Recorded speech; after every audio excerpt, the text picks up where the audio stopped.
Bonjour, cette capsule a pour but de vous donner de l'information sur la grille de 100, un outil que vous pouvez utiliser pour développer le sens du nombre dans vos salles de classe.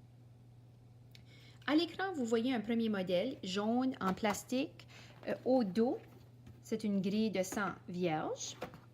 Cette grille est pratique pour travailler avec les tuiles parce qu'une fois la tuile à l'intérieur de la grille, elle est fixe, elle ne bouge plus. On peut aussi travailler avec ce modèle ici. C'est une grille de 100 cartonnée plastifiée. On peut travailler aussi avec les tuiles, mais l'avantage de cette grille, c'est qu'on peut écrire avec un marqueur effaçable et ensuite effacer ses traces pour faire un autre problème de mathématiques. Cette grille-là, comme la grille jaune, a la grille de 100 vierges au verso. Tu peux aussi faire ta propre grille et puis la placer dans une pochette plastifiée, puis les élèves peuvent s'en servir en salle de classe. Je vous propose deux premières activités avec la grille de 100 pour pratiquer l'habileté de compter.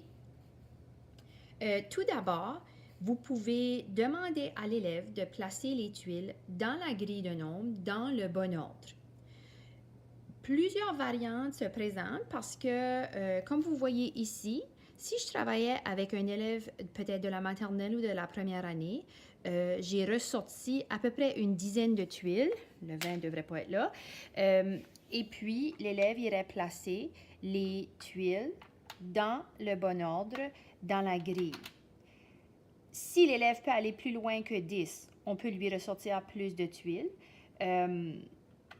S'il peut se rendre à 100, on peut lui demander de placer toutes les tuiles.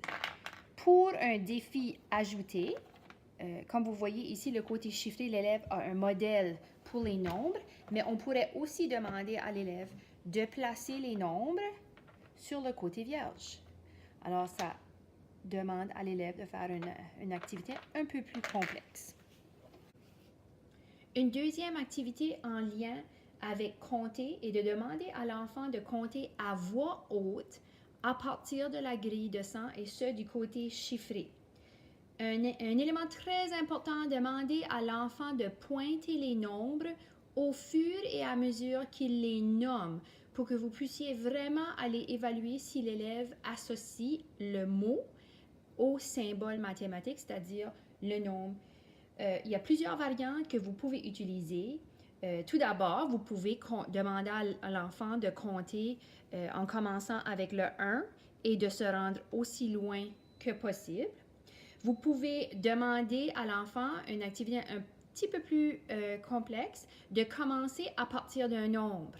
Comme par exemple, demander à l'enfant de compter à partir de 36. Alors, l'enfant commencerait à 36 et continuerait ensuite à compter à voix haute. On peut demander à l'enfant de compter à rebours. Encore une fois, vous pouvez lui demander de partir de n'importe quel nombre sur la grille. Vous pouvez aussi leur demander de compter à voix haute, mais compter par bons. Les bons que je vous suggère, qui sont quand même très importants au niveau des mathématiques, les bons de 2, les bons de 5, les bons de 10 et aussi les bons de 25 pour faire le lien avec l'argent et les 25 sous. Encore plus complexe, vous pouvez demander à l'enfant de compter à rebours par bon. Donc, il pourrait partir de 100 et revenir sur son chemin, dépendant des bons que tu lui demandes.